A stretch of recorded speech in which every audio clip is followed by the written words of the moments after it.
The religious right did not fare well in the last election cycle. Their candidates, guys like Mike Huckabee and Alan Keyes, those guys, they were defeated in the primary. Aside from a couple of anti-gay measures in California and Arkansas, their ideas were defeated in the general election as well. So is this time for a rethink of the issues, a rethink of the strategy maybe? Are you kidding? Clearly what's needed here is a new brand. According to Focus on the Family's Gary Schneeberger, quote, terms like religious right have been traditionally used in a pejorative way to suggest extremism. The phrase socially conservative evangelicals is not very exciting, but that's certainly the way to do it. The way to do what exactly? To convince people to give voting rights to eggs and sperm? To become a more valuable score in Scrabble? It's a funny strategy, this renaming yourself without really changing. Do you remember a couple of years ago when that Shiite political party in Iraq was trying to get invitations to the White House?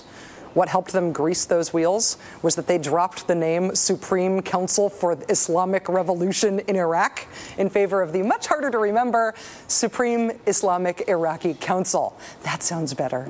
You know, right-wing talk show host Michael Savage? His real name is Michael Weiner. But it's even harder to get away with awesomeness like attacking autistic children when your name is Weiner. So the Weiner became the Savage. And you know, while we're on this specific subject, how about the House Minority Leader who says he would like us to pronounce his name Boehner, even though he spells his name like this? Cigarette maker Philip Morris became the pleasant air freshener-esque Altria after the health risks of smoking cover-up debacle. Altria, however, is still a very pleasantly named company that makes cigarettes. The latest entry into the renaming Hall of Fame is defense contractor Blackwater. They are, of course, the company that is in the process of being kicked out of Iraq for their involvement in the shooting deaths of at least 12 civilians in September 2007. Blackwater would prefer that you not call them Blackwater anymore. Blackwater, as of today, would prefer to be called Z. Z? Z. Better yet, it is pronounced Z, but it's spelled X-E. All the better to forget you by.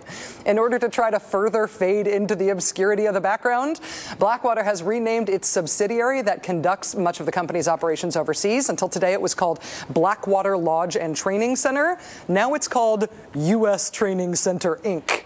Super generic and super forgettable. Doesn't sound law-breaky at all. The new name also means that all that Blackwater swag at the Blackwater Pro Shop on their website has instantly become collector's item stuff. Hopefully you already bought your significant other a Blackwater teddy bear for Valentine's Day. Trailer hitch, bottle opener, onesie, flip-flops, belt buckle. How about the inspirational poster about guard dogs? Yeah. As Blackwater drops its name and becomes Z, other contractors, Halliburton and KBR, are not yet following suit. Don't rule it out, though. Just this week, the other most infamous military contracting outfits in the world, Halliburton and KBR, they agreed to pay the largest foreign corruption fine in American history. Seems they were bribing their way through a good part of the Nigerian government. KBR, of course, is also under criminal investigation for the electrocution deaths of at least 2 U.S. soldiers in Iraq, a fact that did not stop the company from getting a brand new Pentagon contract for, you guessed it, electrical work in Iraq. Now that President Obama is in charge, can these guys finally go away?